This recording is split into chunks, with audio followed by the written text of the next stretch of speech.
സ്ഥിരമായി എന്തിനും ഏതിനും കോപിക്കുക എന്ന സ്വഭാവം നമ്മുടെ ജീവിതത്തിലെ എല്ലാ ആസ്വാദനങ്ങളെയും അത് നിർജീവമാക്കി കളയുമെന്ന കാര്യത്തിൽ യാതൊരു സംശയവുമില്ല. അത് നമ്മുടെ ഉദ്ദേശമില്ലാതെ സംഭവിക്കുന്നതാണെങ്കിൽ പോലും. അതുകൊണ്ട് നമ്മളിൽ ചിലർ ചെയ്യുന്ന നന്മകളെ പ്രശംസിക്കുവാനും അവർക്ക് സംഭവിക്കുന്ന അബദ്ധങ്ങൾ വിട്ടുവീഴ്ച ചെയ്തു കൊടുക്കുവാനുമുള്ള വിശാല മനസ്കത നമുക്കുണ്ടാകേണ്ടതുണ്ട്. നല്ല സംസാരമാണ് നാം ശീലിക്കേണ്ടത്. നല്ല സംസാരം അത് താക്കോലുകളെ പോലെയാണ്. ആ നല്ല സംസാരങ്ങൾ കൊണ്ട് നമുക്ക് മുമ്പിലുള്ള മനുഷ്യരുടെ ഹൃദയങ്ങൾ തുറക്കാൻ നമുക്ക് സാധിക്കും. അതുകൊണ്ട് ഏതൊരു വിഷയം നമ്മുടെ ജീവിതത്തിൽ ഉണ്ടാകുമ്പോഴും ആ വിഷയങ്ങൾക്ക്, ആ സംഭവങ്ങൾക്ക് അതർഹിക്കുന്നതിനേക്കാൾ ഒരിക്കലും നമ്മളതിന് പരിഗണന നൽകരുത്.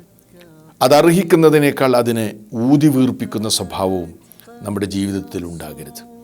അല്ലാഹുവേ, ക്ഷമയും വിട്ടുവീഴ്ചയും വിവേകവും ഞങ്ങൾക്ക് നീ പ്രദാനം ചെയ്യണമേ.